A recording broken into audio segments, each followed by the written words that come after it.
As much as words, creating belief without pressure. Introduction.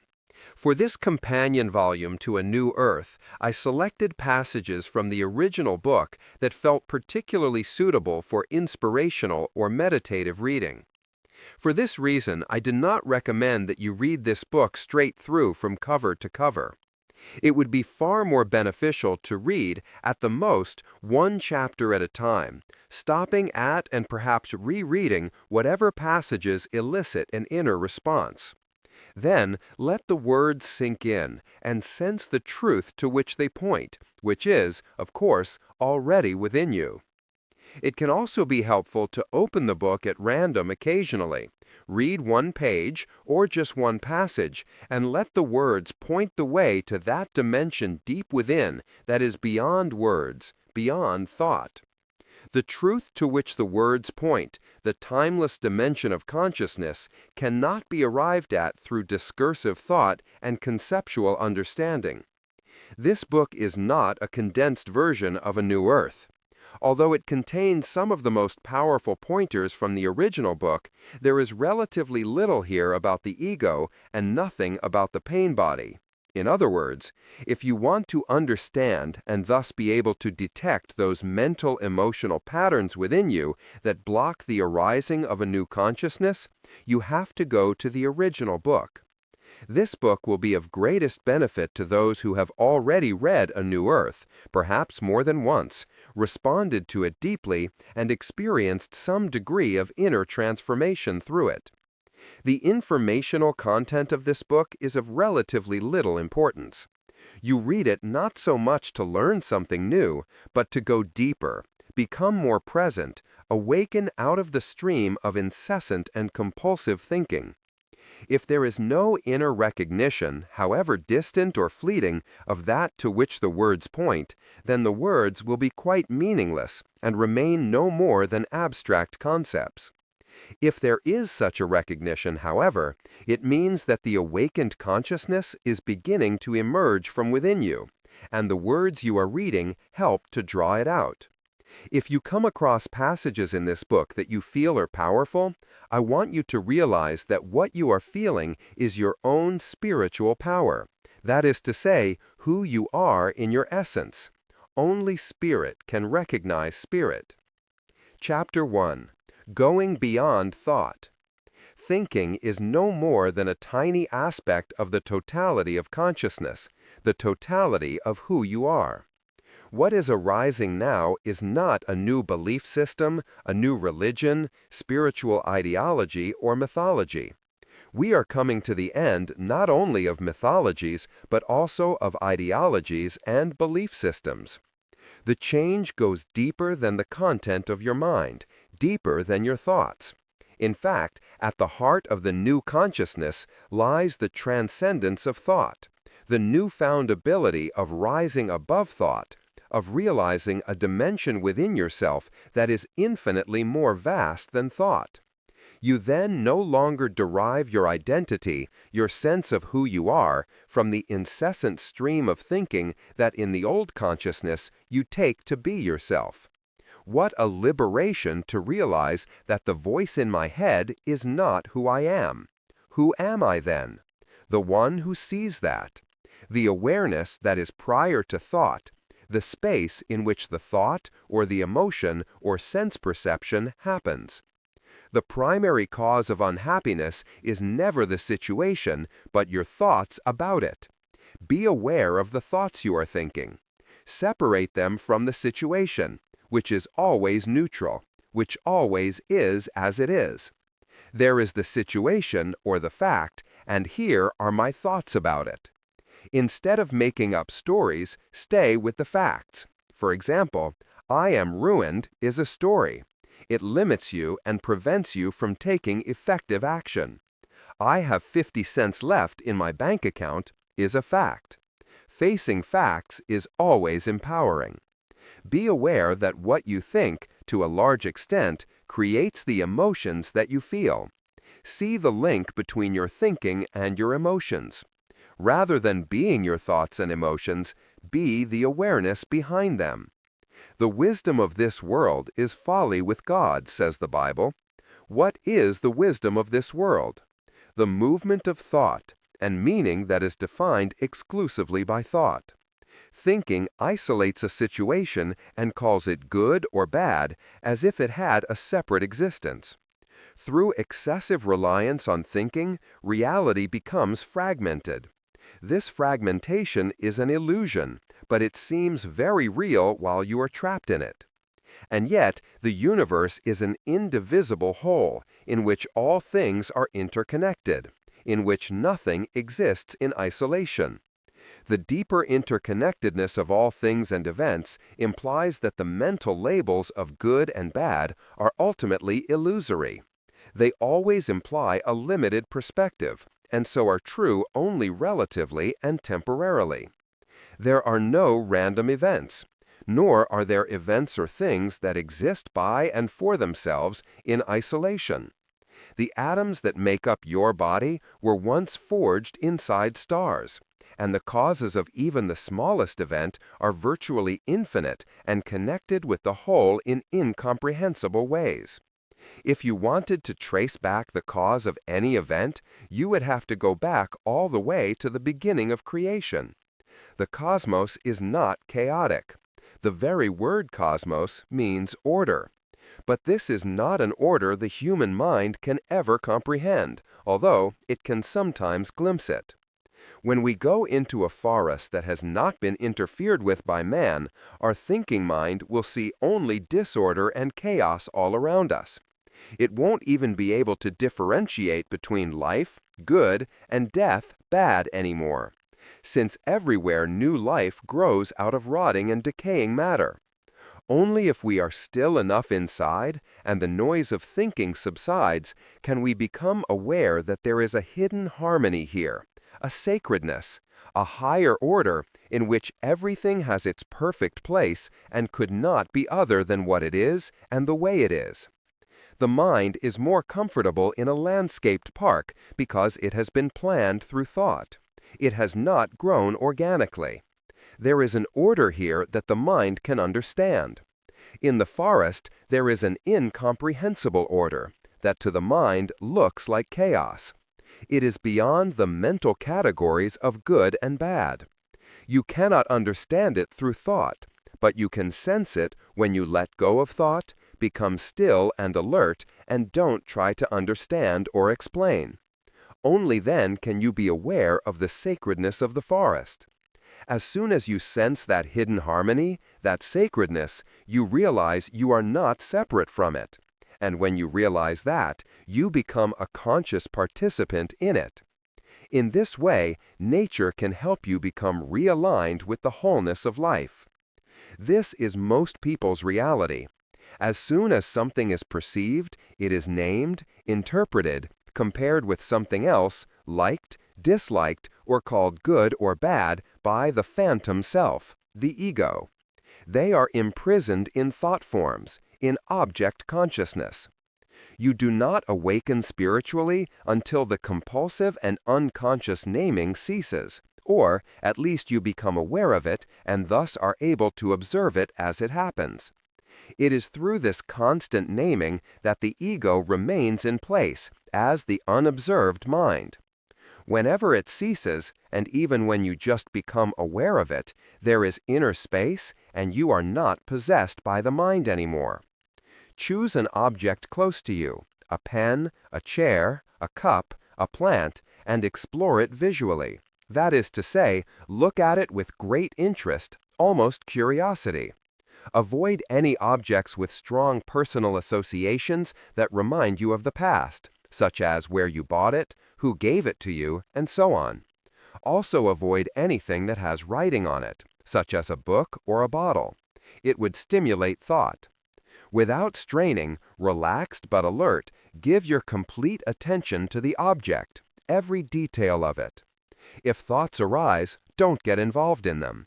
It is not the thoughts you are interested in, but the act of perception itself. As much as words, creating belief without pressure. Can you take the thinking out of the perceiving? Can you look without the voice in your head commenting, drawing conclusions, comparing, or trying to figure something out? After a couple of minutes or so, let your gaze wander around the room or wherever you are, your alert attention lighting up each thing that it rests upon. Then, listen to any sounds that may be present. Listen to them in the same way as you looked at the things around you. Some sounds may be natural, water, wind, birds, while others are man-made. Some may be pleasant, others unpleasant. However, don't differentiate between good and bad. Allow each sound to be as it is, without interpretation. Here, too, relaxed but alert attention is the key. When we perceive without interpreting or mental labeling, which means without adding thought to our perceptions, we can still sense the deeper connectedness underneath our perception of seemingly separate things. See if you can catch, that is to say, notice, the voice in the head, perhaps in the very moment it complains about something, and recognize it for what it is, the voice of the ego, no more than a conditioned mind pattern, a thought. Whenever you notice that voice, you will also realize that you are not the voice, but the one who is aware of it. In fact, you are the awareness that is aware of the voice. In the background, there's the awareness. In the foreground, there is the voice, the thinker. In this way, you are becoming free of the ego, free of the unobserved mind. Neither concepts nor mathematical formulae can explain the infinite. No thought can encapsulate the vastness of the totality. Reality is a unified whole, but thought cuts it up into fragments. This gives rise to fundamental misperceptions. For example, that there are separate things and events, or that this is the cause of that. Every thought implies a perspective, and every perspective, by its very nature, implies limitation, which ultimately means that it is not true, at least not absolutely. Only the whole is true, but the whole cannot be spoken or thought. Seen from beyond the limitations of thinking, and therefore incomprehensible to the human mind, everything is happening now. All that ever has been or will be is now, outside of time, which is a mental construct. When you don't cover up the world with words and labels, a sense of the miraculous returns to your life that was lost a long time ago, when humanity, instead of using thought, became possessed by thought. A depth returns to your life. Things regain their newness, their freshness.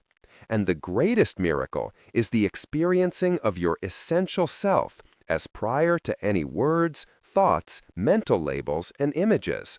For this to happen, you need to disentangle your sense of I, of beingness, from all the things it has become mixed up with, that is to say, identified with. Is it possible to let go of the belief that you should or need to know who you are? In other words, can you cease looking to conceptual definitions to give you a sense of self? Can you cease looking to thought for an identity? The more you make your thoughts into your identity, the more cut off you are from the spiritual dimension within yourself. Defining yourself through thought is limiting yourself. When you fully accept that you don't know, you actually enter a state of peace and clarity that is closer to who you truly are than thought could ever be. Don't seek happiness. If you seek it, you won't find it, because seeking is the antithesis of happiness. Happiness is ever elusive, but freedom from unhappiness is attainable now, by facing what is rather than making up stories about it. Unhappiness covers up your natural state of well-being and inner peace, the source of true happiness. Chapter 2. The Power of the Present Moment. The ego's greatest enemy is the present moment, which is to say, life itself. Time is seen as the endless succession of moments, some good, some bad. Yet, if you look more closely, that is to say, through your own immediate experience, you find that there are not many moments at all. You discover that there is only ever this moment. Life is always now. Your entire life unfolds in this constant now. Even past or future moments only exist when you remember or anticipate them, and you do so by thinking about them in the only moment there is, this one. Why does it appear then as if there were many moments? Because the present moment is confused with what happens, confused with content. The space of now is confused with what happens in that space. The confusion of the present moment with content gives rise not only to the illusion of time, but also the illusion of ego. Everything seems to be subject to time, yet it all happens in the now. That is the paradox. Wherever you look, there is plenty of circumstantial evidence for the reality of time. A rotting apple, your face in the bathroom mirror compared to your face in a photo taken 30 years ago. Yet you never find any direct evidence. You never experience time itself. You only ever experience the present moment, or rather, what happens in it. If you go by direct evidence only, there is no time, and the now is all there ever is. Whatever is or happens is the form that the now takes. As long as you resist it internally, form, that is to say, the world, is an impenetrable barrier that separates you from who you are beyond form, separates you from the formless one life that you are. When you bring an inner yes to the form the now takes, that very form becomes a doorway into the formless. The separation between the world and God dissolves. If you resist what happens, you are at the mercy of what happens, and the world will determine your happiness and unhappiness. Most egos have conflicting wants. They want different things at different times, or may not even know what they want, except that they don't want what is, the present moment. To be in alignment with what is means to be in a relationship of inner non-resistance with what happens. It means not to label it mentally as good or bad, but to let it be. Does this mean you can no longer take action to bring about change in your life? On the contrary, when the basis for your actions is inner alignment with the present moment, your actions become empowered by the intelligence of life itself. Whenever you become anxious or stressed, outer purpose has taken over, and you lost sight of your inner purpose. You have forgotten that your state of consciousness is primary, all else secondary. Why does anxiety, stress, or negativity arise? Because you turned away from the present moment. And why did you do that? You thought something else was more important. You forgot your main purpose. One small error, one misperception creates a world of suffering. There are three ways in which the ego will treat the present moment: as a means to an end, as an obstacle, or as an enemy. When you react against the form that life takes at this moment, when you treat the now as a means, an obstacle, or an enemy, you strengthen your own form identity, the ego. Hence the ego's reactivity. What is reactivity? Becoming addicted to reaction. The more reactive you are, the more entangled you become with form. The more identified with form, the stronger the ego.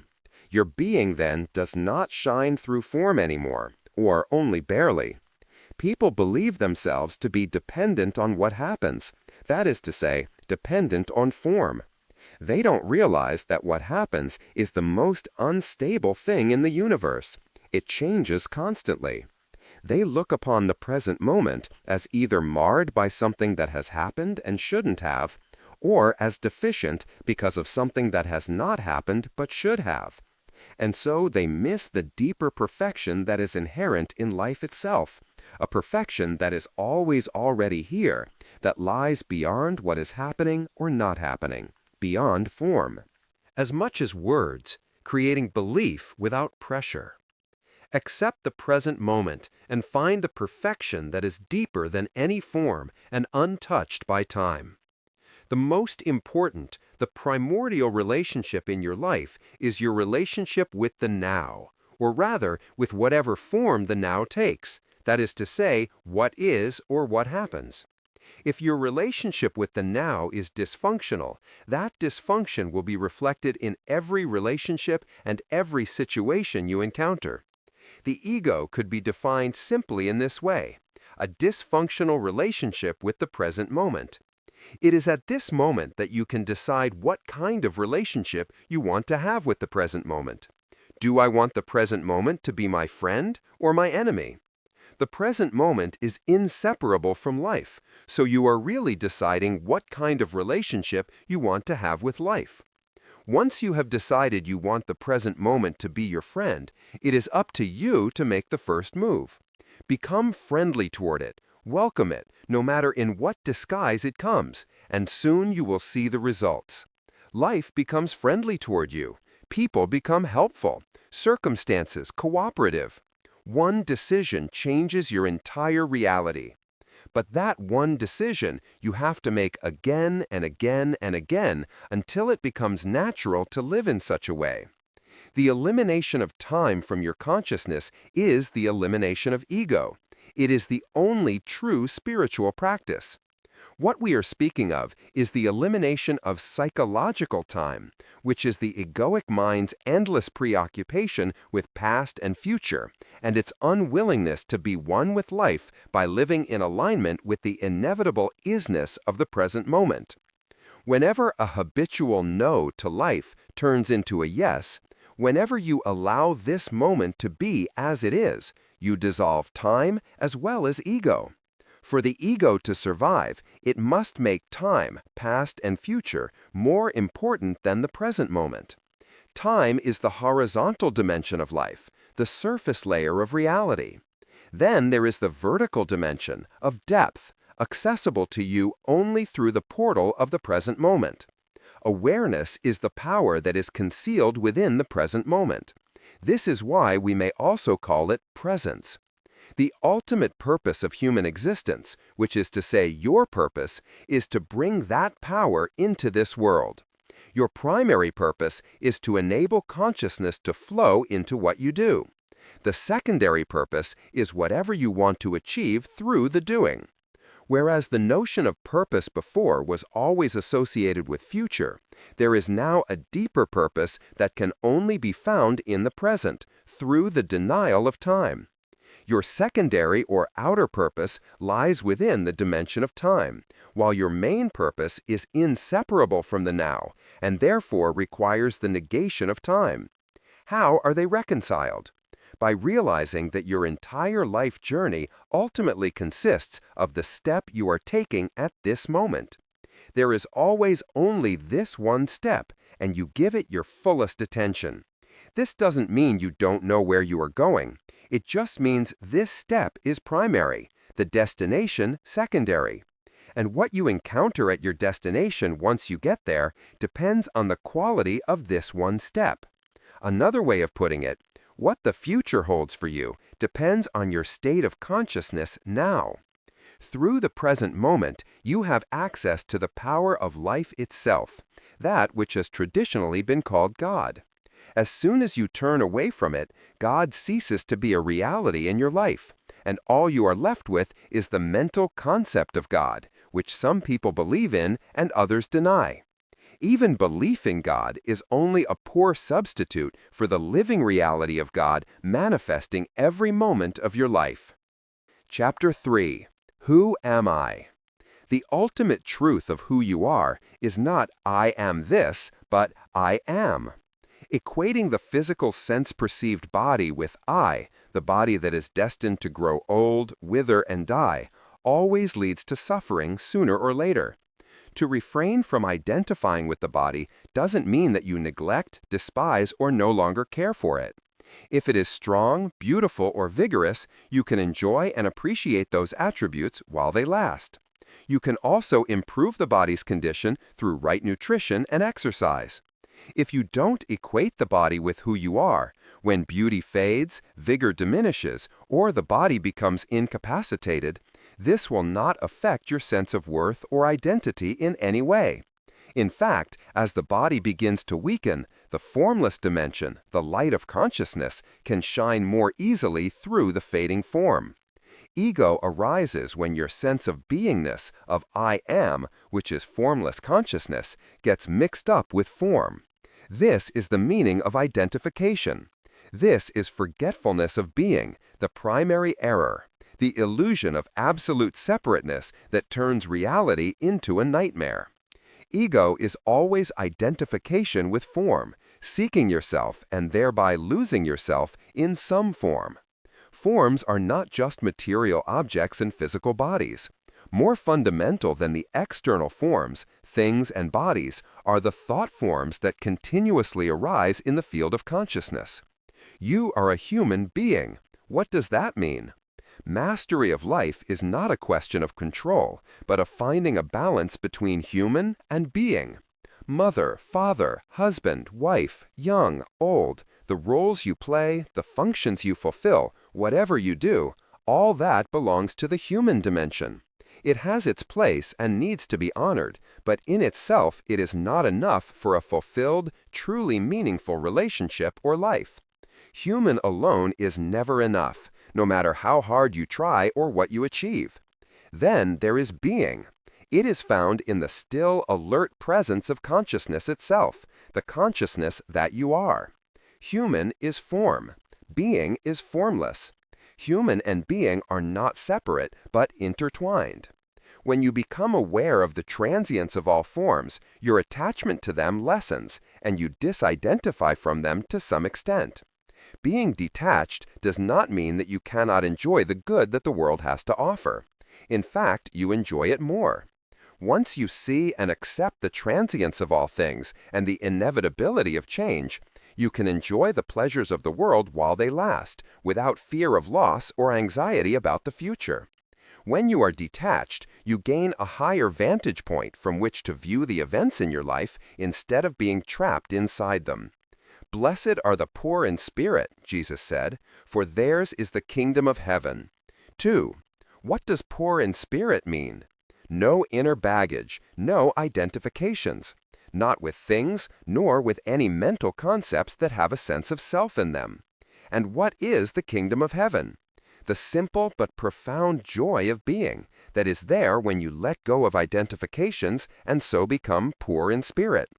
How do you let go of attachment to things? Don't even try. It's impossible.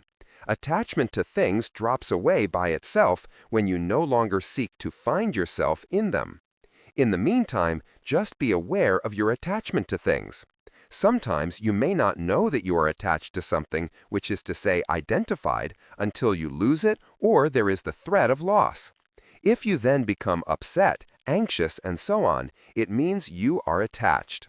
If you are aware that you are identified with a thing, the identification is no longer total. I am the awareness that is aware that there is attachment. That's the beginning of the transformation of consciousness.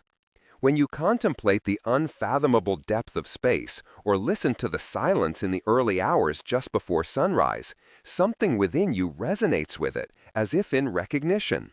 You then sense the vast depth of space as your own depth, and you know that precious stillness that has no form to be more deeply who you are than any of the things that make up the content of your life.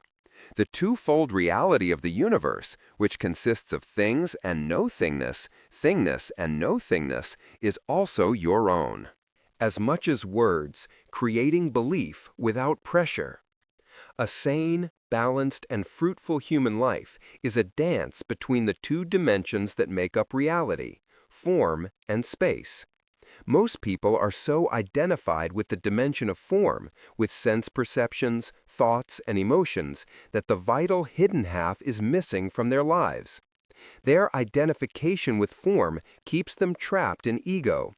Just as space enables all things to exist, and just as without silence there could be no sound, you would not exist without the vital formless dimension that is the essence of who you are. We could say God if the word had not been so misused. I prefer to call it being. Being is prior to existence. Existence is form, content, what happens. Existence is the foreground of life. Being is the background, as it were. The collective disease of humanity is that people are so engrossed in what happens, so hypnotized by the world of fluctuating forms, so absorbed in the content of their lives, they have forgotten the essence, that which is beyond content, beyond form, beyond thought. They are so consumed by time that they have forgotten eternity, which is their origin, their home, their destiny. Eternity is the living reality of who you are. Seeing beauty in a flower can awaken you, however briefly, to the beauty that is an essential part of your own innermost being, your true nature. Joy and love are intrinsically connected to that recognition. Flowers can become for us an expression in form of that which is most high, most sacred, and ultimately formless within ourselves. Flowers, more fleeting, more ethereal, and more delicate than the plants out of which they emerge, are like messengers from another realm, like a bridge between the world of physical forms and the formless. They not only have a scent that is delicate and pleasing, but also bring a fragrance from the realm of spirit. When you are alert and contemplate a flower without naming it mentally, it becomes a window for you into the formless. There is an inner opening, however slight, into the spiritual dimension. When you don't play roles, it means there is no self, ego, in what you do. There is no secondary agenda, protection or strengthening of yourself. As a result, your actions have far greater power. You are totally focused on the situation. You become one with it. You don't try to be anybody in particular. You are most powerful, most effective when you are completely yourself. How can I be myself is, however, the wrong question. It implies you have to do something to be yourself. But how doesn't apply here, because you are yourself already. Just stop adding unnecessary baggage to who you already are. But I don't know who I am. I don't know what it means to be myself. If you can be absolutely comfortable with not knowing who you are, then what's left is who you are, the being behind the human, a field of pure potentiality rather than something that is already defined. Give up defining yourself, to yourself or to others. You won't die. You will come to life. And don't be concerned with how others define you. When they define you, they are limiting themselves, so it's their problem. Whenever you interact with people, don't be there primarily as a function or a role, but as a field of conscious presence. When you react against the form that life takes at this moment, when you treat the now as a means, an obstacle, or an enemy, you strengthen your own form identity, the ego. Hence the ego's reactivity. What is reactivity? Becoming addicted to reaction. The more reactive you are, the more entangled you become with form. The more identified with form, the stronger the ego. Your being then does not shine through form anymore, or only barely. Through non-resistance to form, that in you which is beyond form emerges as an all-encompassing presence, a silent power far greater than your short-lived form identity, the person. It is more deeply who you are than anything in the world of form. When you think, feel, perceive, and experience, consciousness is born into form. It is reincarnating into a thought, a feeling, a sense perception, an experience. The cycle of rebirths that Buddhists hope to get out of eventually is happening continuously, and it is only at this moment, through the power of now, that you can get out of it. Through complete acceptance of the form of the now, you become internally aligned with space, which is the essence of now. Through acceptance, you become spacious inside, aligned with space instead of form. That brings true perspective and balance into your life. People believe themselves to be dependent on what happens, that is to say, dependent on form. They don't realize that what happens is the most unstable thing in the universe. It changes constantly. They look upon the present moment as either marred by something that has happened and shouldn't have, or as deficient because of something that has not happened but should have. and so they miss the deeper perfection that is inherent in life itself, a perfection that is always already here, that lies beyond what is happening or not happening, beyond form. Accept the present moment and find the perfection that is deeper than any form and untouched by time. The joy of being, which is the only true happiness, cannot come to you through any form, possession, achievement, person, or event, through anything that happens. That joy cannot come to you ever. It emanates from the formless dimension within you, from consciousness, and thus is one with who you are. Chapter 4. Awakening. Only by awakening can you know the true meaning of that word. Instead of being lost in your thinking, when you awaken, you recognize yourself as the awareness behind it. Thinking then ceases to be a self-serving, autonomous activity that takes possession of you and runs your life. Awareness takes over from thinking. Instead of being in charge of your life, thinking becomes the servant of awareness. Awareness is conscious connection with universal intelligence. Another word for it is presence, consciousness without thought. What is the relationship between awareness and thinking? Awareness is the space in which thoughts exist when that space has become conscious of itself. Your inner purpose is to awaken. It is as simple as that. You share that purpose with every other person on the planet because it is the purpose of humanity. Your inner purpose is an essential part of the purpose of the whole, the universe and its emerging intelligence. Your outer purpose can change over time. It varies greatly from person to person. Finding and living in alignment with the inner purpose is the foundation for fulfilling your outer purpose. It is the basis for true success. Humanity is destined to go beyond suffering, but not in the way the ego thinks. One of the ego's many erroneous assumptions, one of its many deluded thoughts, is I should not have to suffer. That thought itself lies at the root of suffering. Suffering has a noble purpose, the evolution of consciousness, the awakening, and the burning up of the ego. The man on the cross is an archetypal image. He is every man and every woman. As long as you resist suffering, it is a slow process, because the resistance creates more ego to burn up. When you accept suffering, however, there is an acceleration of that process which is brought about by the fact that you suffer consciously. You can accept suffering for yourself, or you can accept it for someone else, such as your child or parent. In the midst of conscious suffering, there is already the transmutation. The fire of suffering becomes the light of consciousness. The ego says, I shouldn't have to suffer, and that thought makes you suffer so much more. It is a distortion of the truth, which is always paradoxical. The truth is that you need to say yes to suffering before you can transcend it. As much as words, creating belief without pressure. If the egoic earth drama has any purpose at all, it is an indirect one. It creates more and more suffering on the planet, and suffering, although largely ego-created, is in the end also ego-destructive. It is the fire in which the ego burns itself up. One day I will be free of the ego. I will awaken. Who is talking? The ego. To become free of the ego is not really a big job, but a very small one. All you need to do is be aware of your thoughts and emotions as they happen. This is not really a doing, but an alert seeing. In that sense, it is true that there is nothing you can do to become free of the ego.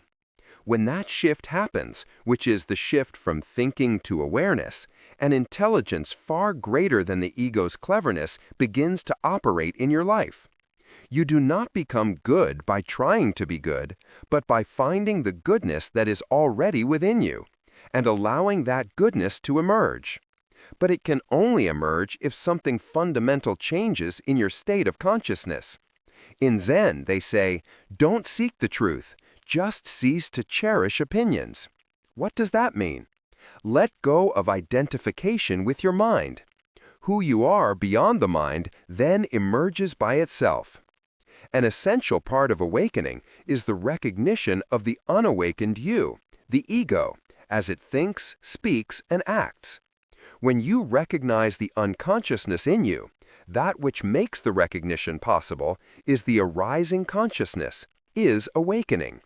You cannot fight against the ego and win, just as you cannot fight against darkness. The light of consciousness is all that is necessary. You are that light.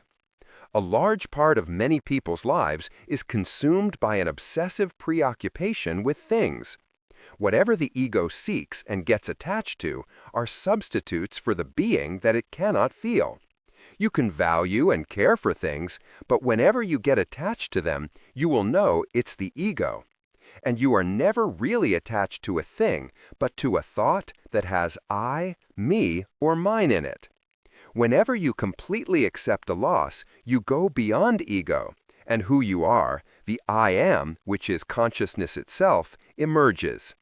Many people don't realize until they are on their deathbed and everything external falls away, that no thing ever had anything to do with who they are.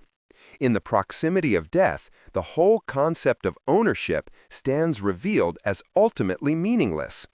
In the last moments of their life, they then also realize that while they were looking throughout their lives for a more complete sense of self, what they were really looking for, their being, had actually already been there, but had been largely obscured by their identification with things, which ultimately means identification with their mind. For some, the awakening happens as they suddenly become aware of the kinds of thoughts they habitually think, especially persistent negative thoughts that they may have been identified with all of their lives. Suddenly, there is an awareness that is aware of the thought but is not part of it. The return movement in a person's life, the weakening or dissolution of form, whether through old age, illness, disability, loss, or some kind of personal tragedy, carries great potential for spiritual awakening, the disidentification of consciousness from form. On the new earth, old age will be universally recognized and highly valued as a time for the flowering of consciousness. For those who are still lost in the outer circumstances of their lives, it will be a time of a late homecoming, when they awaken to their inner purpose. For many others, it will represent an intensification and a culmination of the awakening process. However, as your awareness increases and the ego is no longer running your life, you don't have to wait for your world to shrink or collapse through old age or personal tragedy in order for you to awaken to your inner purpose. As the new consciousness is beginning to emerge on the planet, an increasing number of people no longer need to be shaken to have an awakening. They embrace the awakening process voluntarily, even while still engaged in the outward cycle of growth and expansion.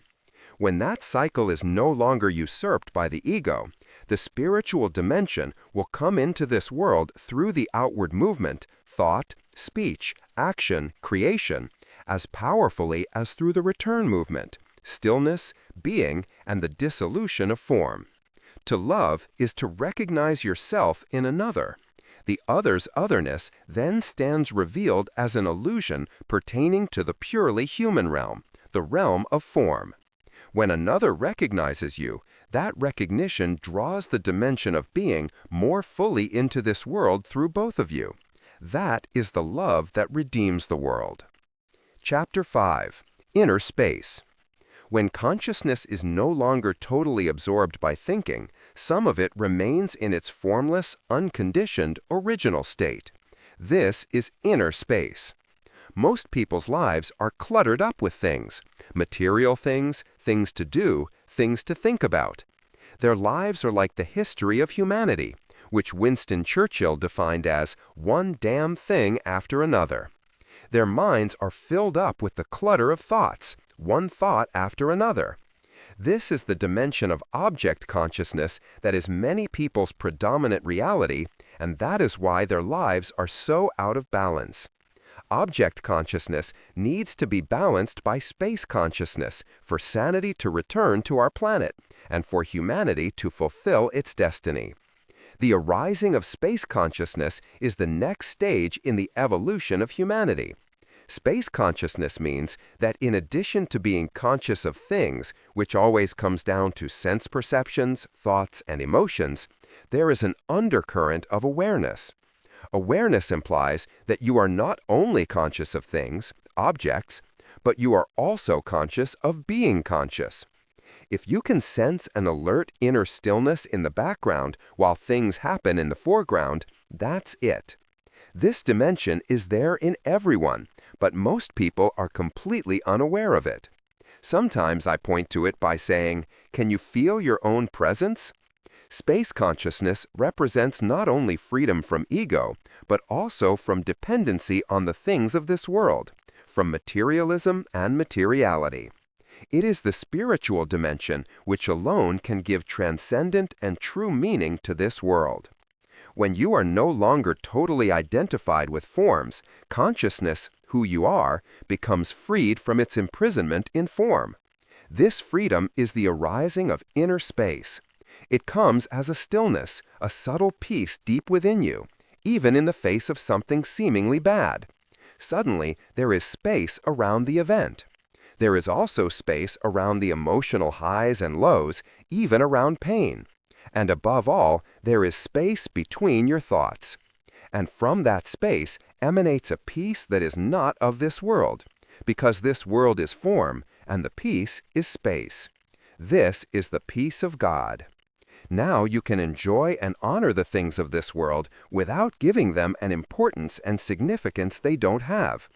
You can participate in the dance of creation and be active without attachment to outcome, and without placing unreasonable demands upon the world. Fulfill me, make me happy, make me feel safe, tell me who I am. The world cannot give you those things, and when you no longer have such expectations, all self-created suffering comes to an end. All such suffering is due to an overvaluation of form and an unawareness of the dimension of inner space. When that dimension is present in your life, you can enjoy things, experiences, and the pleasures of the senses without losing yourself in them, without inner attachment to them. That is to say, without becoming addicted to the world. When the dimension is lost, or rather not known, the things of the world assume an absolute importance, a seriousness and heaviness that in truth they do not have. When the world is not viewed from the perspective of the formless, it becomes a threatening place, and ultimately a place of despair. As much as words, creating belief without pressure. The Old Testament prophet must have felt this when he wrote, "All things are full of weariness, a man cannot utter it." 3. Discover inner space by creating gaps in the stream of thinking. Without those gaps, your thinking becomes repetitive, uninspired, devoid of any creative spark, which is how it still is for most people on the planet. You don't need to be concerned with the duration of those gaps. A few seconds is good enough. Gradually, they will lengthen by themselves, without any effort on your part. More important than their length is to bring them in frequently so that your daily activities and your stream of thinking become interspersed with space. Be aware of your breathing. Notice how this takes attention away from your thinking and creates space. Notice the sensation of the breath. Feel the air moving in and out of your body. Notice how the chest and abdomen expand and contract slightly with the in and out breath. One conscious breath is enough to make some space where before there was the uninterrupted succession of one thought after another. One conscious breath, 2 or 3 would be even better, taken many times a day is an excellent way of bringing space into your life. Even if you meditated on your breathing for 2 hours or more, which some people do, one breath is all you ever need to be aware of, indeed, ever can be aware of. The rest is memory or anticipation, which is to say, thought. Breathing isn't really something that you do, but something that you witness as it happens. Breathing happens by itself. The intelligence within the body is doing it. All you have to do is watch it happening. There is no strain or effort involved. Also, notice the brief cessation of the breath, particularly the still point at the end of the out-breath before you start breathing in again. Whenever you are upset about an event, a person, or a situation, the real cause is not the event, person, or situation, but a loss of true perspective that only space can provide. You are trapped in object consciousness, unaware of the timeless inner space of consciousness itself. Space consciousness has little to do with being spaced out. Both states are beyond thought. This they have in common. The fundamental difference, however, is that in the former, you rise above thought. In the latter, you fall below it. One is the next step in the evolution of human consciousness, the other a regression to a stage we left behind eons ago. The greatest impediment to the discovery of inner space, the greatest impediment to finding the experiencer, the formless I am, is to become so enthralled by the experience that you lose yourself in it. It means consciousness is lost in its own dream. You get taken in by every thought, every emotion, and every experience to such a degree that you are in fact in a dreamlike state. This has been the normal state of humanity for thousands of years. When you hear of inner space, you may start seeking it, and because you are seeking it as if you were looking for an object or for an experience, you cannot find it. This is the dilemma of all those who are seeking spiritual realization or enlightenment. Hence, Jesus said, "The kingdom of God is not coming with signs to be observed, nor will they say, 'Lo, here it is,' or 'There,' for behold, the kingdom of God is in the midst of you." 4. If you are not spending all of your waking life in discontent, worry, anxiety, depression, despair, or consumed by other negative states, if you are able to enjoy simple things like listening to the sound of the rain or the wind, if you can see the beauty of clouds moving across the sky, or be alone at times without feeling lonely or needing the mental stimulus of entertainment, if you find yourself treating a complete stranger with heartfelt kindness without wanting anything from him or her, it means that a space has opened up, no matter how briefly, in the otherwise incessant stream of thinking that is the human mind. When this happens, there is a sense of well-being, of alive peace, even though it may be subtle. The intensity will vary from a perhaps barely noticeable background sense of contentment to what the ancient sages of India called Ananda, the bliss of being. Because you have been conditioned to pay attention only to form, you are probably not aware of it except indirectly. For example, there is a common element in the ability to see beauty, to appreciate simple things, to enjoy your own company, or to relate to other people with loving kindness. This common element is a sense of contentment, peace, and aliveness that is the invisible background without which these experiences would not be possible. Whenever there is beauty, kindness, the recognition of the goodness of simple things in your life, look for the background to that experience. But don't look for it as if you were looking for something. You cannot pin it down and say, "Now I have it," or grasp it mentally and define it in some way. It is like the cloudless sky. It has no form. It is space, it is stillness, the sweetness of being, and infinitely more than these words, which are only pointers. When you are able to sense it directly within yourself, it deepens. So, when you appreciate something simple, a sound, a sight, a touch, when you see beauty, when you feel loving kindness toward another, sense the inner spaciousness that is the source and background to that experience. Here is another way of finding inner space. Become conscious of being conscious. Say or think, "I am," and add nothing to it. Be aware of the stillness that follows the I am.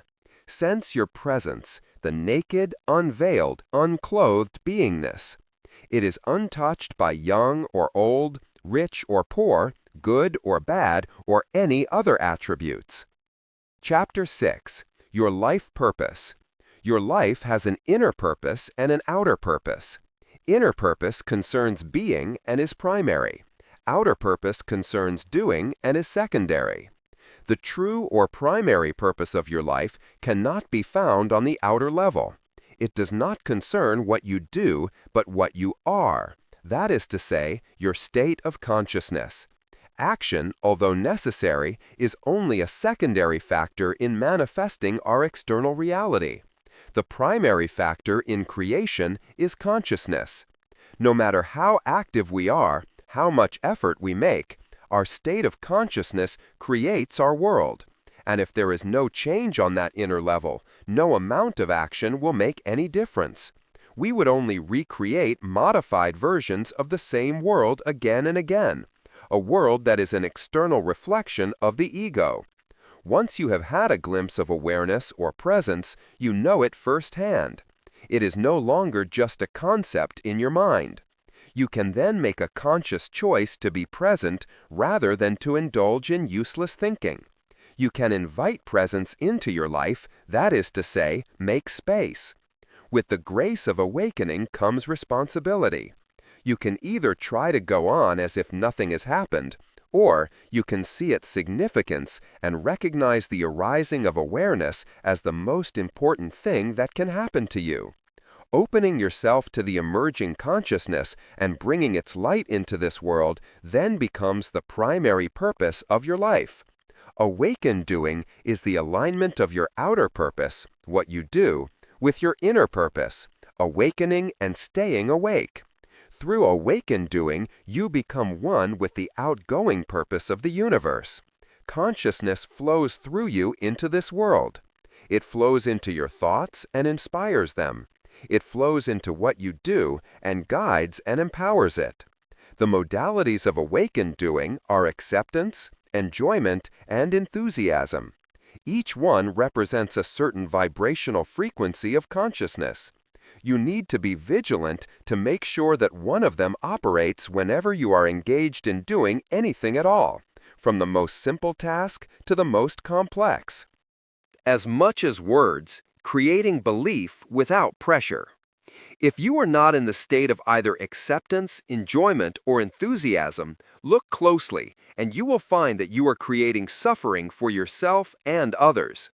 Whatever you cannot enjoy doing, you can at least accept that this is what you have to do. Acceptance means, for now, this is what this situation, this moment requires me to do, and so I do it willingly. If you can neither enjoy nor bring acceptance to what you do, stop. Otherwise, you are not taking responsibility for the only thing you can really take responsibility for, which also happens to be the one thing that really matters, your state of consciousness. And if you are not taking responsibility for your state of consciousness, you are not taking responsibility for life. On the new earth, enjoyment will replace wanting as the motivating power behind people's actions. Wanting arises from the ego's delusion that you are a separate fragment that is disconnected from the power that lies behind all creation. Through enjoyment, you link into that universal creative power itself. Expansion and positive change on the outer level is much more likely to come into your life if you can enjoy what you are doing already, instead of waiting for some change so that you can start enjoying what you do. When you make the present moment, instead of past and future, the focal point of your life, your ability to enjoy what you do, and with it the quality of your life, increases dramatically. Joy does not come from what you do, it flows into what you do, and thus into this world from deep within you. You will enjoy any activity in which you are fully present, any activity that is not just a means to an end. It isn't the action you perform that you really enjoy, but the deep sense of aliveness that flows into it. That aliveness is one with who you are. This means that when you enjoy doing something, you are really experiencing the joy of being in its dynamic aspect. That's why anything you enjoy doing connects you with the power behind all creation. Here is a spiritual practice that will bring empowerment and creative expansion into your life. Make a list of a number of everyday routine activities that you perform frequently. Include activities that you may consider uninteresting, boring, tedious, irritating, or stressful, but don't include anything that you hate or detest doing. That's a case either for acceptance or for stopping what you do. The list may include traveling to and from work, buying groceries, doing your laundry, or anything that you find tedious or stressful in your daily work. Then, whenever you are engaged in those activities, let them be a vehicle for alertness.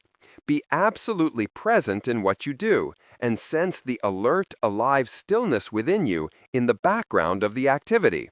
You will soon find that what you do in such a state of heightened awareness, instead of being stressful, tedious, or irritating, is actually becoming enjoyable. To be more precise, what you are enjoying is not really the outward action, but the inner dimension of consciousness that flows into the action. This is finding the joy of being in what you are doing. If you feel your life lacks significance or is too stressful or tedious, it is because you haven't brought that dimension into your life yet. Being conscious in what you do has not yet become your main aim. Enthusiasm means there is deep enjoyment in what you do, plus the added element of a goal or vision that you work toward. When you add a goal to the enjoyment of what you do, the energy field or vibrational frequency changes. A certain degree of what we might call structural tension is now added to enjoyment, and so it turns into enthusiasm. At the height of creative activity fueled by enthusiasm, there will be enormous intensity and energy behind what you do. You will feel like an arrow that is moving toward the target and enjoying the journey. To an onlooker, it may appear that you are under stress, but the intensity of enthusiasm has nothing to do with stress.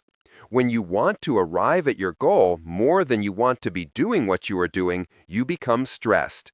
The balance between enjoyment and structural tension is lost, and the latter has won. Stress always diminishes both the quality and effectiveness of what you do under its influence.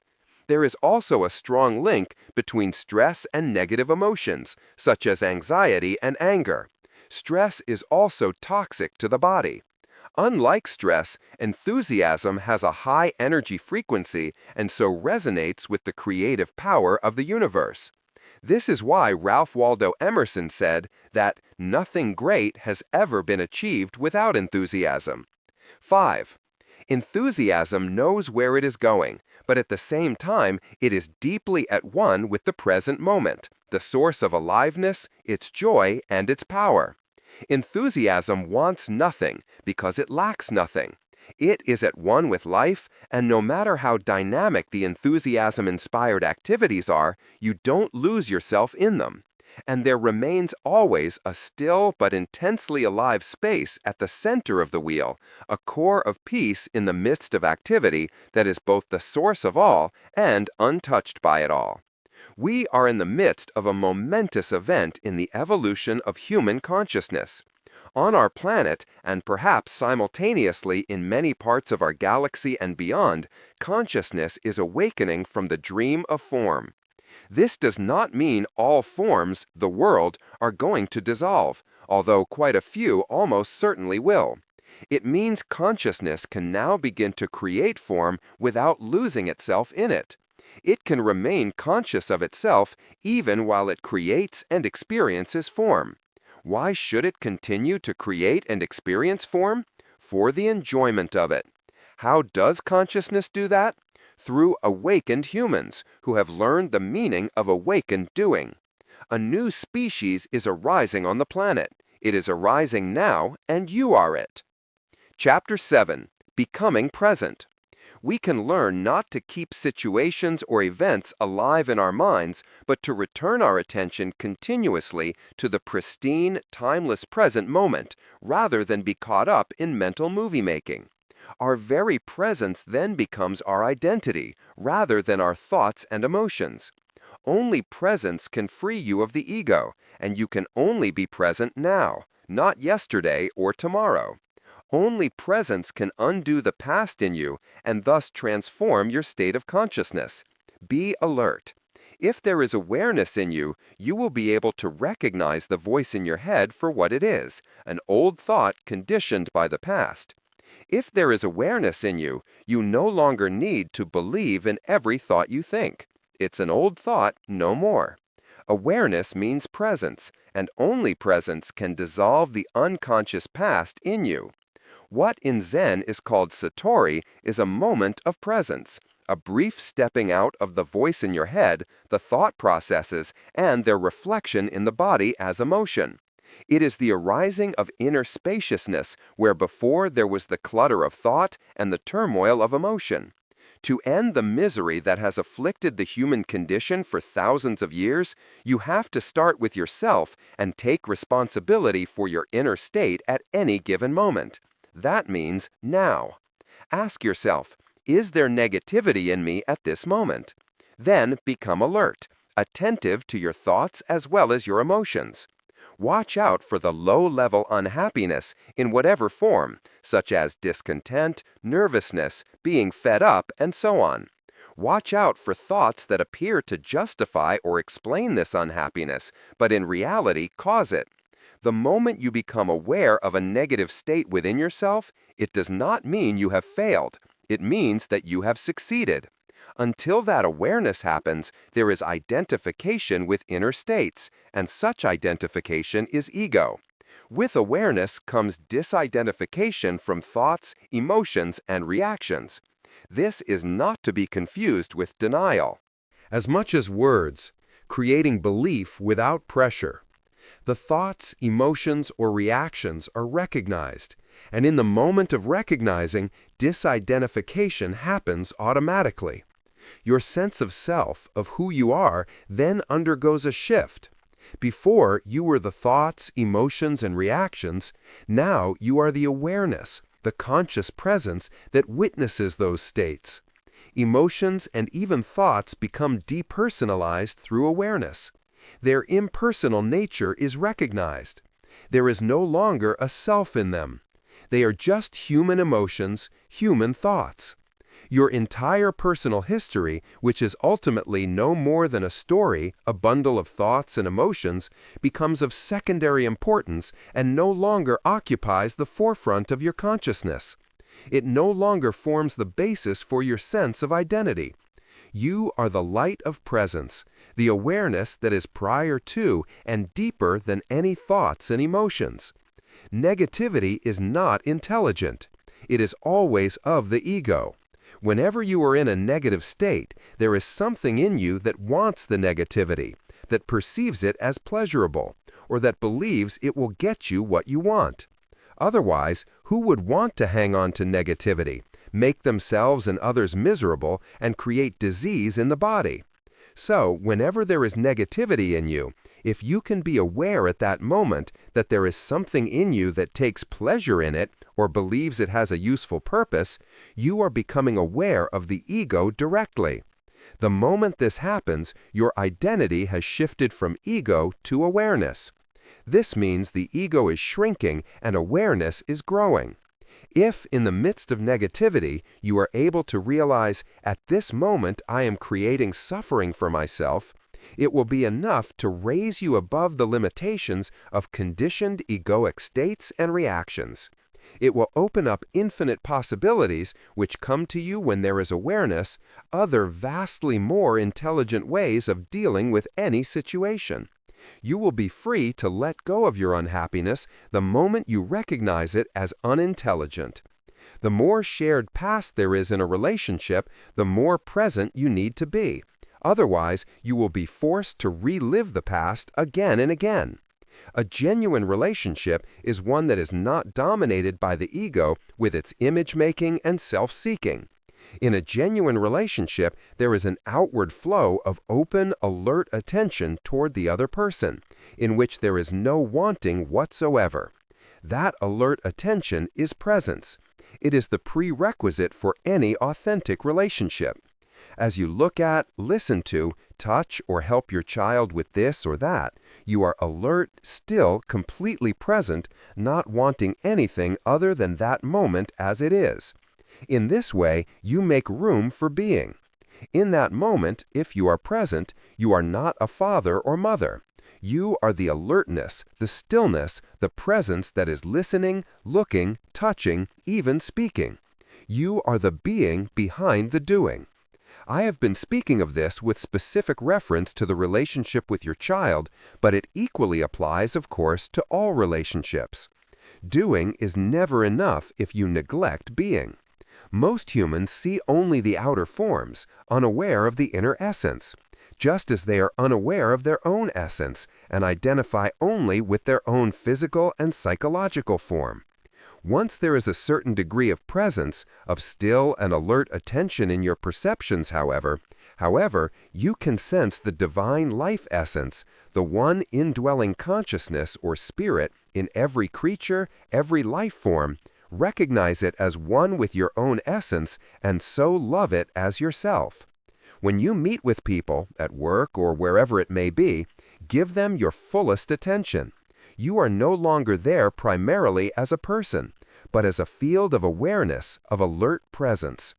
The original reason for interacting with the other person, buying or selling something, requesting or giving information, and so on, now becomes secondary. The field of awareness that arises between you becomes the primary purpose for the interaction. That space of awareness becomes more important than what you may be talking about, more important than physical or thought objects. The human being becomes more important than the things of this world. It does not mean you neglect whatever needs to be done on a practical level. In fact, the doing unfolds not only more easily, but more powerfully when the dimension of being is acknowledged and so becomes primary. The arising of that unifying field of awareness between human beings is the most essential factor in relationships on the new earth. Forgiveness happens naturally when you see that your grievances have no purpose other than to strengthen a false sense of self, to keep the ego in place. The seeing is freeing. Jesus' teaching to forgive your enemies is essentially about the undoing of one of the main egoic structures in the human mind. There is only one perpetrator of evil on the planet, human unconsciousness. That realization is true forgiveness. With forgiveness, your victim identity dissolves and your true power emerges, the power of presence. Instead of blaming the darkness, you bring in the light. Presence is a state of inner spaciousness. When you are present, you ask, how do I respond to the needs of this situation, of this moment? In fact, you don't even need to ask the question. You are still, alert, open to what is. You bring a new dimension into the situation, space. Then you look and you listen. Thus, you become one with the situation. When, instead of reacting against the situation, you merge with it, the solution arises out of the situation itself. Actually, it is not you, the person, who is looking and listening, but the alert stillness itself. Then, if action is possible or necessary, you take action, or rather right action, happens through you. Right action is action that is appropriate to the whole. When the action is accomplished, the alert, spacious stillness remains. There is nobody who raises his arms in a gesture of triumph, shouting a defiant "yeah." There is no one who says, "Look, I did that." When you are present, when your attention is fully in the now, that presence will flow into and transform what you do. There will be quality and power in it. You are present when what you are doing is not primarily a means to an end, money, prestige, winning, but fulfilling in itself, when there is joy and aliveness in what you do. And, of course, you cannot be present unless you become friendly with the present moment. That is the basis for effective action, uncontaminated by negativity. Chapter 8. Consciousness. The joy of being is the joy of being conscious. Consciousness is already conscious. It is the unmanifested, the eternal. The universe, however, is only gradually becoming conscious. Consciousness itself is timeless and therefore does not evolve. It was never born and does not die. When consciousness becomes the manifested universe, it appears to be subject to time and to undergo an evolutionary process. No human mind is capable of comprehending fully the reason for this process.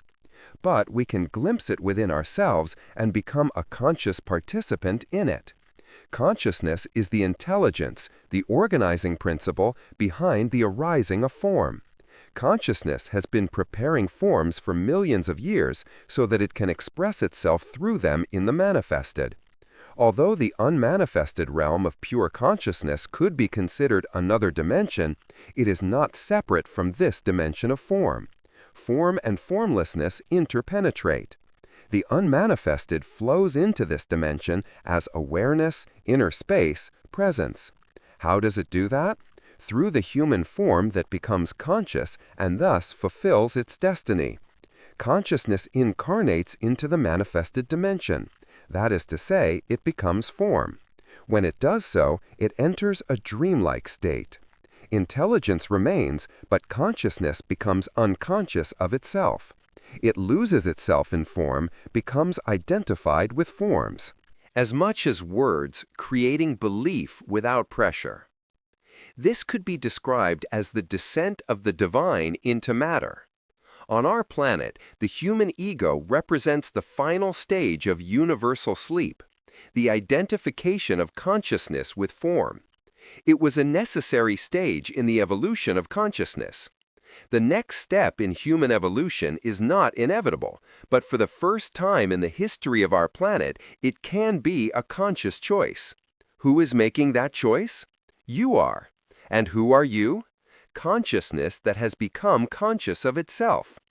The human brain is a highly differentiated form through which consciousness enters this dimension.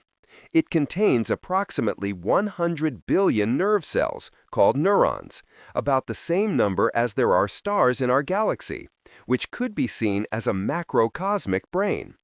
The brain does not create consciousness, but consciousness created the brain, the most complex physical form on Earth, for its expression. When the brain gets damaged, it does not mean you lose consciousness. It means consciousness can no longer use that form to enter this dimension. You cannot lose consciousness because it is, in essence, who you are. You can only lose something that you have, but you cannot lose something that you are. Although you cannot know consciousness, you can become conscious of it as yourself. You can sense it directly in any situation, no matter where you are. You can sense it here and now as your very presence, the inner space in which the words on this page are perceived and become thoughts. It is the underlying I am. The words you are reading and thinking are the foreground, and the I am is the substratum, the underlying background to every experience, thought, feeling. Spiritual realization is to see clearly that what I perceive, experience, think, or feel is ultimately not who I am, that I cannot find myself in all those things that continuously pass away. The Buddha was probably the first human being to see this clearly, and so anatta, no self, became one of the central points of his teaching. And when Jesus said, "Deny thyself," what he meant was, negate and thus undo the illusion of self. If the self-ego were truly who I am, it would be absurd to deny it. What remains is the light of consciousness in which perceptions, experiences, thoughts, and feelings come and go.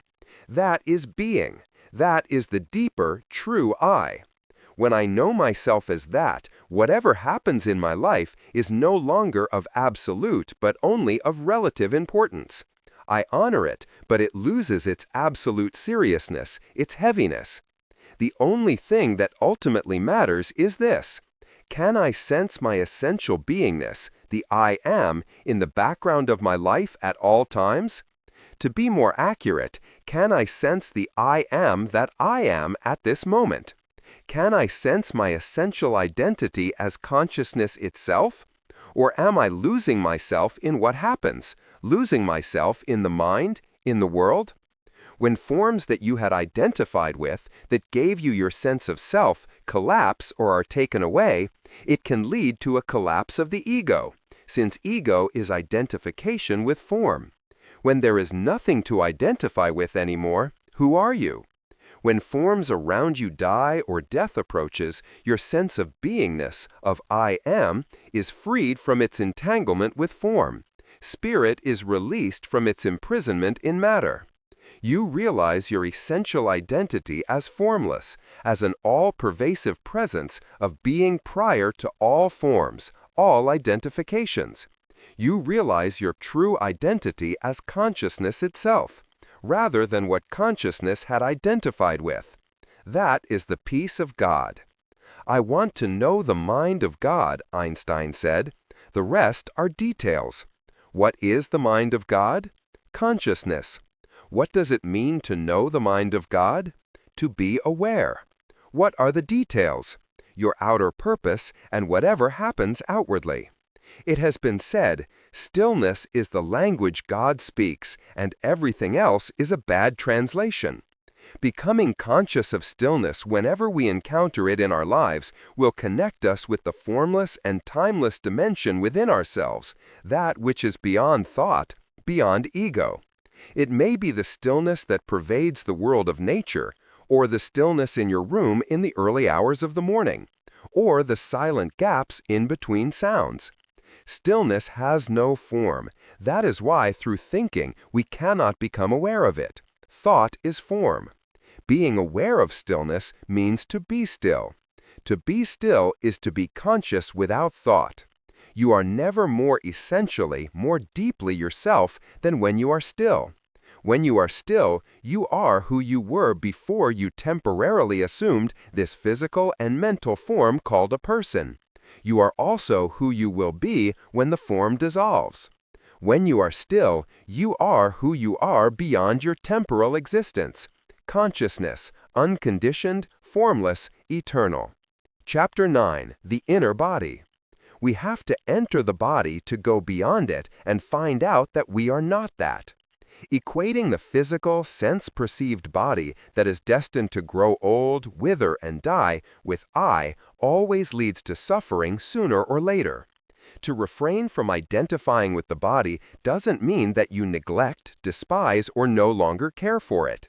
If it is strong, beautiful, or vigorous, you can enjoy and appreciate those attributes while they last.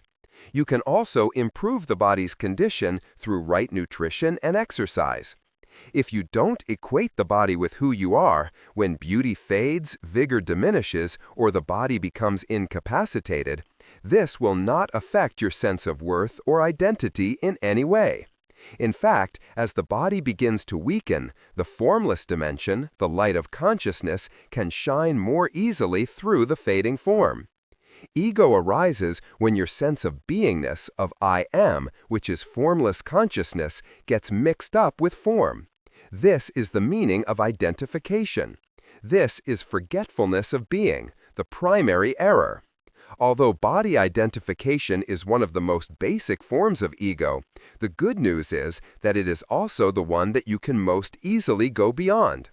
This is done not by trying to convince yourself that you are not your body, but by shifting your attention from the external form of your body and from thoughts about your body, beautiful, ugly, strong, weak, too fat, too thin, to the feeling of aliveness inside it. No matter what your body's appearance is on the outer level, beyond the outer form, it is an intensely alive energy field. Take 2 or 3 conscious breaths. Now, see if you can detect a subtle sense of aliveness that pervades your entire inner body. Can you feel your body from within, so to speak? Sense briefly specific parts of your body. Feel your hands, then your arms, feet, and legs. Can you feel your abdomen, chest, neck, and head? What about your lips? Is there life in them? Then become aware again of the inner body as a whole. You may want to close your eyes initially for this practice, and once you can feel your body, open your eyes, look around, and continue to feel your body at the same time. You may find there is no need to close your eyes, that you can, in fact, feel your inner body as you read this. Your inner body is not solid, but spacious. It is not your physical form, but the life that animates the physical form. It is the intelligence that created and sustains the body, simultaneously coordinating hundreds of different functions of such extraordinary complexity that the human mind can only understand a tiny fraction of it. When you become aware of it, what is really happening is that the intelligence is becoming aware of itself. It is the elusive life that no scientist has ever found because the consciousness that is looking for it is it. If you are not familiar with inner body awareness, close your eyes for a moment and find out if there is life inside your hands. Don't ask your mind. It will say, "I can't feel anything." Probably it will also say, "Give me something more interesting to think about." So instead of asking your mind, go to the hands directly. By this, I mean become aware of the subtle feeling of aliveness without pressure. By this, I mean become aware of the subtle feeling of aliveness inside them. It is there. You just have to go there with your attention to notice it. You may get a slight tingling sensation at first, then a feeling of energy or aliveness. If you hold your attention in your hands for a while, the sense of aliveness will intensify. Some people won't even have to close their eyes anymore. They will be able to feel their inner hands at the same time as they read this. Then go to your feet. Keep your attention there for a minute or so and begin to feel your hands and feet at the same time. Then incorporate other parts of the body, legs, arms, abdomen, chest, and so on, into that feeling until you are aware of the inner body as a global sense of aliveness diffused throughout the body. What I call the inner body isn't really the body anymore, but life energy, the bridge between form and formlessness. Make it a habit to feel the inner body as often as you can. After a while, you won't need to close your eyes anymore to feel it. For example, see if you can feel the inner body whenever you listen to someone. It almost seems like a paradox. When you are in touch with the inner body, you are not identified with your body anymore, nor are you identified with your mind. This is to say, you are no longer identified with form, but moving away from form identification toward formlessness, which we may also call being. It is your essence identity. Body awareness not only anchors you in the present moment, it is a doorway out of the prison that is the ego. It also strengthens the immune system and the body's ability to heal itself. As much as possible in everyday life, use awareness of the inner body to create space. When waiting, when listening to someone, when pausing to look at the sky, a tree, a flower, your partner or child, feel the aliveness within at the same time. This means part of your attention or consciousness remains formless, and the rest is available for the outer world of form. Whenever you inhabit your body in this way, it serves as an anchor for staying present in the now. It prevents you from losing yourself in thinking, in emotions, or in external situations. Your physical body, which is form, reveals itself as essentially formless when you go deeper into it. It becomes a doorway into inner space. Although inner space has no form, it is intensely alive. That empty space is life in its fullness, the unmanifested source out of which all manifestation flows. The traditional word for that source is God. Chapter 10. Oneness with all life. Underneath the surface appearance, everything is not only connected with everything else, but also with the source of all life out of which it came.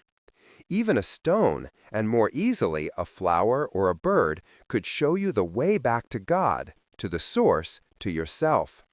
When you look at it or hold it and let it be without imposing a word or mental label on it, a sense of awe, of wonder arises within you.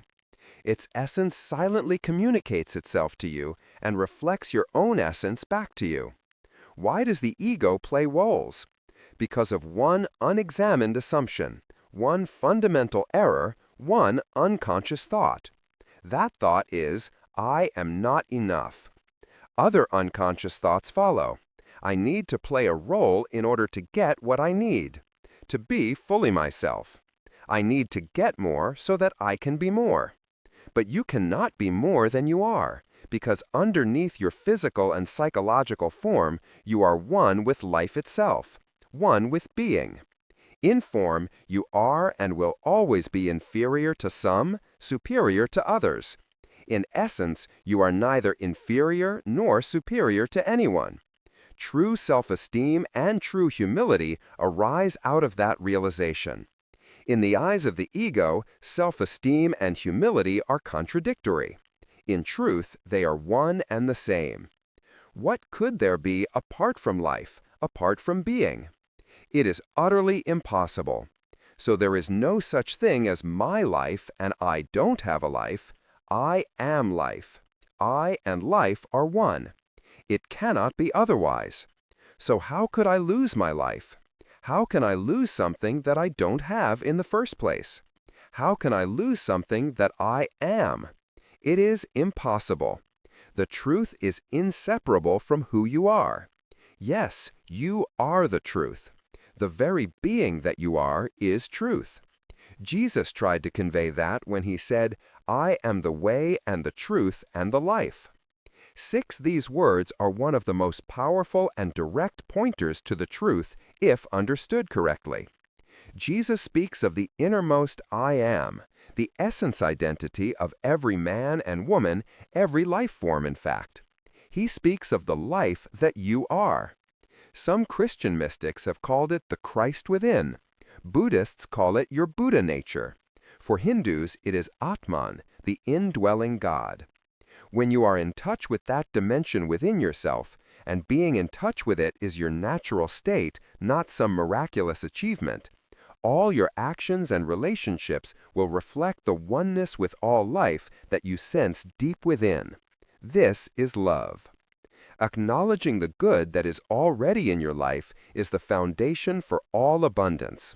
The source of all abundance is not outside you. It is part of who you are. However, start by acknowledging and recognizing abundance without.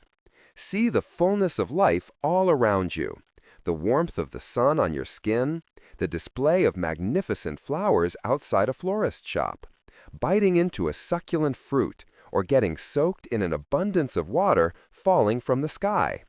The fullness of life is there at every step. The acknowledgement of that abundance that is all around you awakens the dormant abundance within. Then let it flow out. When you smile at a stranger, there is already a minute outflow of energy. You become a giver. Ask yourself often, what can I give here? How can I be of service to this person, this situation? You don't need to own anything to feel abundant, although if you feel abundant consistently, things will almost certainly come to you. Abundance comes only to those who already have it. The sapling doesn't want anything because it is at one with the totality, and the totality acts through it. Look at the lilies of the field, how they grow, said Jesus. They toil not, neither do they spin. Yet even Solomon in all his glory was not arrayed like one of these. We could say that the totality, life, wants the sapling to become a tree. But the sapling doesn't see itself as separate from life, and so wants nothing for itself. It is one with what life wants. That's why it isn't worried or stressed. And if it has to die prematurely, it dies with ease. It is as surrendered in death as it is in life. It senses, no matter how obscurely, its rootedness in being, the formless and eternal one life. Whenever tragic loss occurs, you either resist or you yield. Some people become bitter or deeply resentful. Others become compassionate, wise, and loving. Resistance is an inner contraction, a hardening of the shell of the ego. You are closed. Yielding means inner acceptance of what is. You are open to life. When you yield internally, when you surrender, a new dimension of consciousness opens up. If action is possible or necessary, your action will be in alignment with the whole and supported by creative intelligence, the unconditioned consciousness. Circumstances and people then become helpful, cooperative. Coincidences happen. If no action is possible, you rest in the peace and inner stillness that come with surrender. You rest in God. When I no longer confuse who I am with a temporary form of me, then the dimension of the limitless and the eternal, God, can express itself through me and guide me. It also frees me from dependency on form.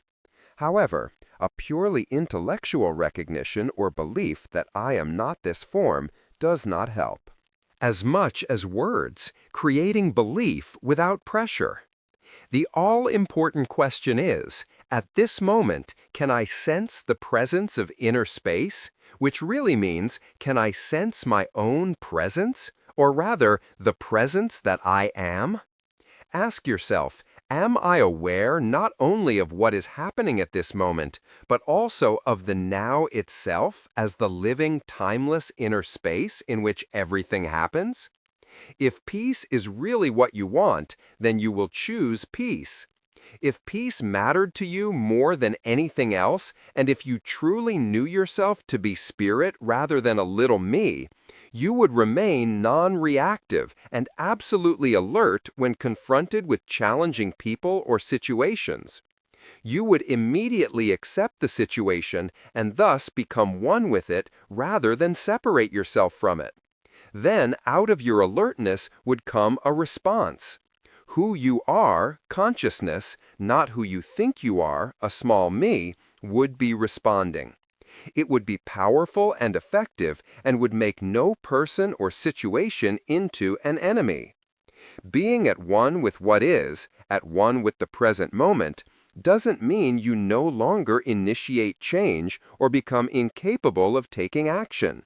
But the motivation to take action comes from a deeper level, not from egoic wanting or fearing. Inner alignment with the present moment opens your consciousness and brings it into alignment with the whole, of which the present moment is an integral part. The whole, the totality of life, then acts through you. Life will give you whatever experience is most helpful for the evolution of your consciousness. How do you know this is the experience you need? Because this is the experience you are having at this moment. How to be at peace now? By making peace with the present moment. The present moment is the field on which the game of life happens. It cannot happen anywhere else. Once you have made peace with the present moment, see what happens, what you can do or choose to do, or rather what life does through you. There are 3 words that convey the secret of the art of living, the secret of all success and happiness. One with life. Being one with life is being one with now. You then realize that you don't live your life, but life lives you. Life is the dance, and you are the dance. God is the one life in and beyond the countless forms of life. Love implies duality, lover and beloved, subject and object. So love is the recognition of oneness in the world of duality. This is the birth of God into the world of form. Love makes the world less worldly, less dense, more transparent to the divine dimension, the light of consciousness itself.